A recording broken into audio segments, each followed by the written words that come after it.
Como você identificaria uma boa gestão para uma empresa? Porque tinha um conhecido que ele tinha um call center, deve ter ainda, lá no Barra Funda.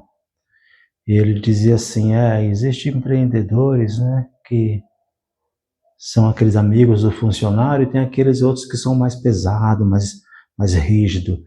E aí ele continuando nessa reflexão, ele falou: meus amigos sempre falam para ser rígido, porque patrão não pode ser amigo de funcionário. Aí ele falou: não, eu optei em ser amigo de funcionário, eu gosto da flexibilidade, de sentar na mesma mesa, tomar café, conversar.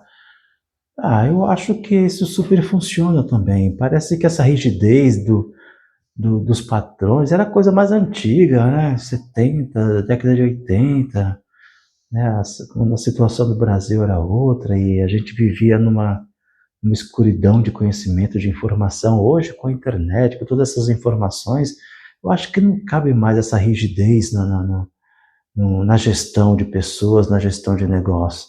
E quando eu digo que não cabe mais essa rigidez, não é que você tem que relaxar, mas você tem que tratar as pessoas diferente do que eram tratado quase como uma situação de escravo na década de 70 e 80. Não cabe mais hoje isso. Você tem que ter, a pessoa tem que vir para sua empresa com a responsabilidade de ser um funcionário que funcional, e você também tem que ser um patrão, um chefe, um dono de empresa, funcional também para boa saúde, bom andamento da empresa. Eu lembro que alguns clientes que iam para a loja comprar com a gente e falavam: vocês todos são família? Como que é? Mãe, filho? Como que é pai e filho? Mas por que isso? Que vocês têm uma harmonia muito boa. E realmente, eu conseguia, em determinados momentos, criar uma harmonia muito boa entre nós, entre os funcionários. Tanto que quando eu conseguia criar essa harmonia, porque não eram todos os dias, tinha dias que realmente saía um pouco o trem do trilho, porque acontecia coisas que a gente não estava esperando ali, que não era nem a culpa da equipe, nem minha, né, mas às vezes um acontecimento, sei lá, uma máquina quebra, aí vira um caos ali. Se você não tiver uma máquina backup para substituir aquela, então você tem que se readaptar, e às vezes o movimento está muito forte, várias pessoas ali ao mesmo tempo, e como é que você equilibra isso? Os produtos atrasando, os pedidos atrasando, às vezes falta motoboy.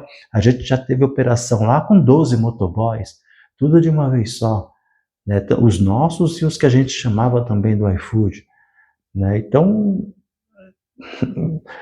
cozinha não é para amador, mas às vezes eu conseguia fazer uma harmonia boa.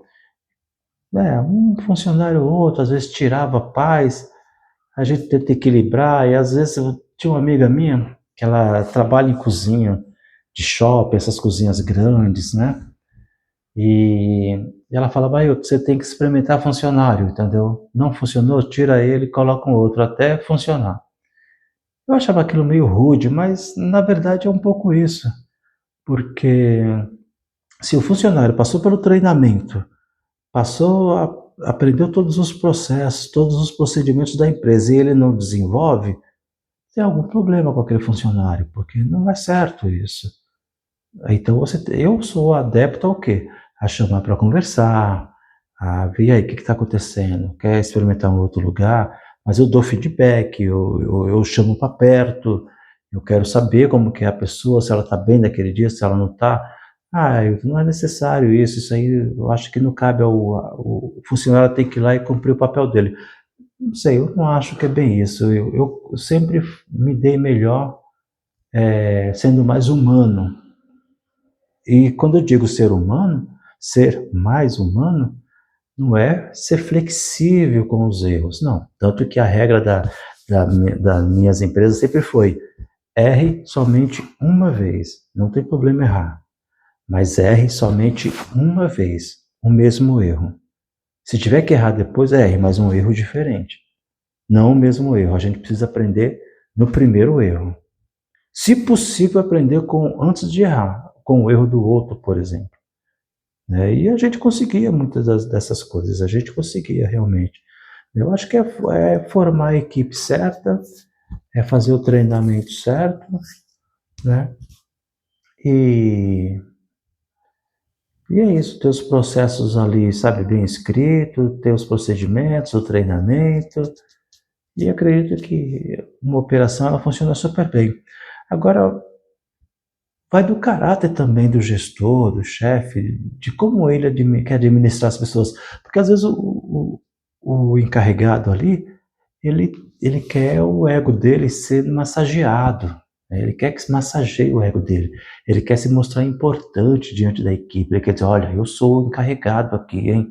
Eu sou isso. Acho que não cabe mais isso. Não cabe mais isso. Para mim, líder, chefe, encarregado, diretor, supervisor, seja lá o que for, se ele não melhorar os funcionários, se a função dele ali, se a função dele é tirar o melhor do funcionário, se ele não faz isso, ele está na posição, ele está na função errada. Ele tinha que voltar para ser funcionário ou até mesmo sair da empresa. Porque não cabe, sabe, um encarregado querer seu ego massageado pelos funcionários. Olha, ele é o encarregado. Oh, sabe, você ter aquela reverência para chegar com a pessoa e pedir alguma coisa. Não, isso não existe mais. A gente está lidando com pessoas inteligentes, pessoas donas dos seus conhecimentos, donas do seu tempo. É um acordo. Se tiver um acordo, combinado não sai caro. Combinado não sai caro. Agora, se a pessoa for esperta, malandra, aí você tem que ter a experiência para chegar e falar, olha, eu acho que você está fazendo malandragem por causa disso, disso e disso. Se você não mudar, eu vou ter que te tirar. Acabou, não mudou? Tira a pessoa. Não fica adotando funcionário, não. Não se adota funcionário. Entendeu? Empresa não é lá de caridade. Empresa é para dar lucro. Se o funcionário não dá lucro, ele tem que ser descartado. Simples.